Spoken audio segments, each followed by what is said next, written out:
दारू पीना धार्मिक रूप से निषेध नहीं, सामाजिक रूप से निषेध। और धार्मिक रूप से ये तय है कि कौन सी दारू पी सकते हो, कौन सी नहीं। मानस उल्लास में इसका बहुत अच्छा वर्णन आता है।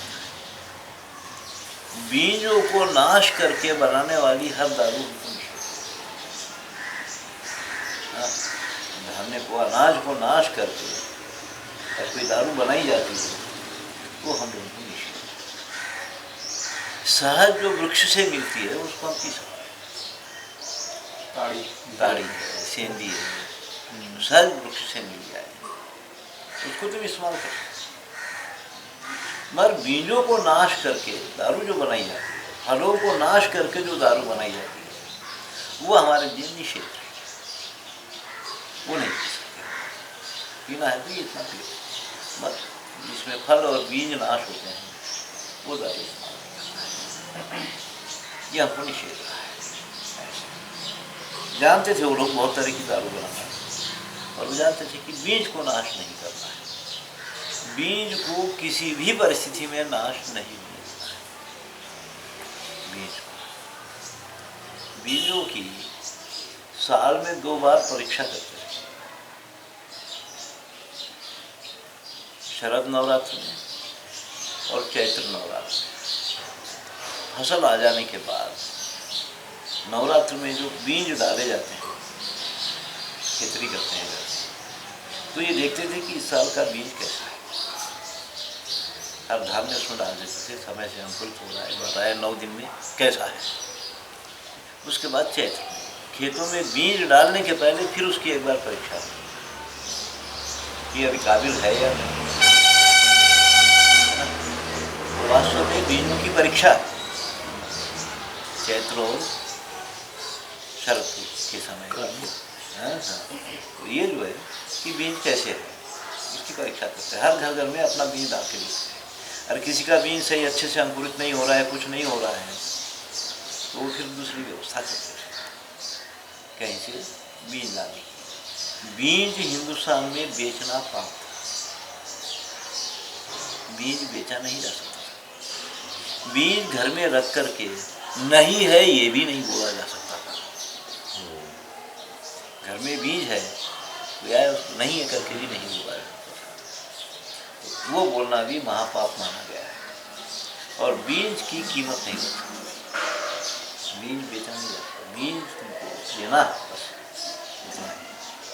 या घर में है तो नहीं है ये भी नहीं बोल सकता, भले ही वो कितना बड़ा दुश्मन है, उसको देना धर्म बनता है। वो बीज को काफ़ी सुरक्षित रखते थे लोग, किसी भी हालत में बीज खराब नहीं होंगे। जब तक बीज नहीं होता उसको नहीं खाते, जब तक फिर बाद में जब खा रहे हैं तो बीज के लिए उसको छोड़ देना है। ये सारी चीज़ें हमारे पास बहुत पद्धति से कायम की है, करते रहे। यहाँ पे पहली बारिश गिरने के बाद जब एक हरियाली पैदा होती है तो पूरा गांव उसकी पूजा करने के लिए गांव के बाहर निकलता है, जंगल में चला जाता है। उसको पस्क राजुला पूजा बोलते हैं। सब लोग उस दिन गाँव के बाहर जाकर भोजन बनता था, प्रकृति में जो हरियाली पैदा हुई उसकी पूजा करते थे घर आ। उसके बाद श्रावण में फिर हमको वन भोजन होता है। फिर लोग जंगल में जाते एक दिन के लिए, प्रकृति की पूजा करते, वहाँ भोजन मिलता है। उसके बाद फिर कार्तिक मास, कार्तिक मास में फिर जैसे ये वृक्ष है आंवला, आंवले के नीचे भोजन करना होता है ना, तो फिर वो वन भोजन एक होता है। बरसात जब चालू होती है और बरसात जब खत्म होती है तो उसके साथ शुरुआत में, मध्य में और आखिर में 3 बार यहाँ पे समाज प्रकृति के साथ बैठ के भोजन करता है, उसकी पूजा करता है। शुरुआत में कैसा है, मध्य में कैसा है और आखिरी में कैसा है, बराबर ये देखते थे ठीक है या नहीं। तो कितने तरह के जंगल हमारे पास में होते थे, हर गांव का अपना जंगल बनाया जाता है। जंगल 4 तरह के लोग रखते थे। एक जंगल देवताओं के नाम का होता था, एक गांव का जंगल होता था, एक राजा का जंगल होता था, और एक आयुर्वेद के हिसाब से जंगल को बनाया जाता था। तो गांव का जो जंगल है सिर्फ वही इस्तेमाल के लिए लिया जाता है। देवसरिये जो है, आज भी महाराष्ट्र में बड़ी बड़ी देवसरियाँ हैं, उसको आज भी लोग नाश नहीं किए, नहीं करते।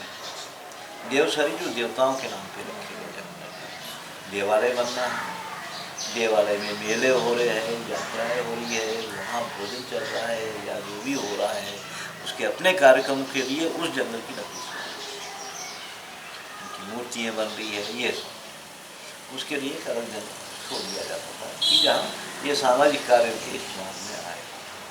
राजाओं का अपना जंगल होता था, उसमें कोई हाथ नहीं लगाता। आयुर्वेद को भी तो पालना ही होता था, नाश नहीं किया जा सकता। दवाइयों के लिए हर गांव अपनी जड़ी बूटियाँ कायम रखता था, ऐसा है, उनका अपना होता था, तो उस तरह से वो रखा जाता। अगर ज़्यादा लकड़ी की जरूरत है तो राजा के जंगल से राजा को टैक्स बांध के लकड़ी दे देते। राजा का जंगल हर गांव में होता था, रखते थे राजा का जंगल, है ना। कभी राजा को जरूरत पड़ जाए तो गांव के इसमें से क्यों दे, उसके जंगल से ले जाए, है ना। राजा को भी अपने भवन बनवाना है, क्या क्या करवाना है, उसकी भी सेनाएं चलती है, उसके लिए भी जरूरत होती है, ये सब होता है ना भाई। उसके लिए गांव के जंगल से क्यों ले, है ना। तो ये इस तरह से जंगल पूरे बटे हुए रहते थे, वो इस्तेमाल करते, कोई किसी के उसमें छेड़खानी नहीं करता, है ना। पद्धति से चलते चले जाता था वो अच्छाई के साथ। तकरीबन आयुर्वेद हर जगह का अपना होता था। जो जड़ी बूटियाँ सहज बनी होती है, उसका पोषण जरूर रखते थे, वो पाल करके रखते थे, जिसके लिए बहुत दूर जाना पड़े, या जो हरी चाहिए समय पर,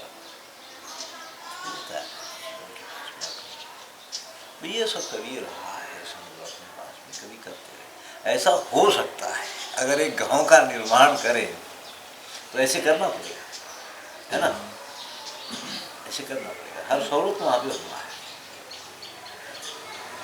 वहाँ सबका ध्यान रखना पड़ता है। इस तरह से जंगल। चलो क्या समझ, ये लकड़ी जो एक कुर्सी और ये किसी से बनती थी, ये लकड़ी कई तरह से होती थी। अब देखो यहाँ की जितनी भी सारी चीज़ें हैं, हमारा जो फर्नीचर है बहुत छोटी छोटी लकड़ियों से बना हुआ है, बहुत बड़ी बड़ी लकड़ियों से नहीं होता था, बहुत छोटी छोटी लकड़ी, ज़्यादा चौकियाँ बनी हैं, ये तखत पर बना है ना। दरवाजे खिड़कियाँ जो बनती थी उसकी लकड़ियाँ अलग थी। एक घर में 5 तरह की लकड़ी लगती थी, 5 तरह की। वो तो जो इस इलाके में है वो तो मेरे को पता है, और इलाकों में भी ऐसा होना चाहिए।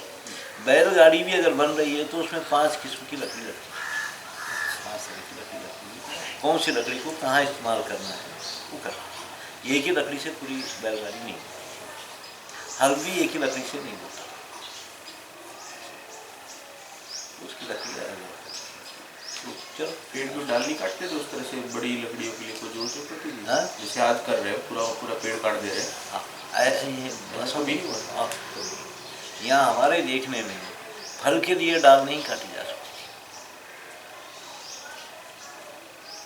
फल लगे हुए नहीं पहुँच पा रहे तो डाली काट कभी, लकड़ी के लिए भी नहीं। हाँ ना, लकड़ी तो ऐसे ही ये इतने से सूखा हुआ पेड़ काट लेते हैं। हाँ, सूखा वो काट लेते। अब यहाँ जितने पेड़ पौधे हैं, अब इसकी सूखी हुई डालियाँ वालियाँ, ये जो छटाई वटाई हम लोग करते हैं, साल भर वही लकड़ी चलती है, यहाँ खाना पकता है वही लकड़ी पे, है ना, और लोग नहाते हैं वही लकड़ी चल जाती है। उगादी जैसे बड़े बड़े कार्यक्रम में कभी एक बाहर की लकड़ी नहीं खरीदते हम लोग, अब यहीं की इकट्ठा करके रख लेते हैं, वही चलते रहती है। कितने पेड़ है करके वो चलते रहते हैं।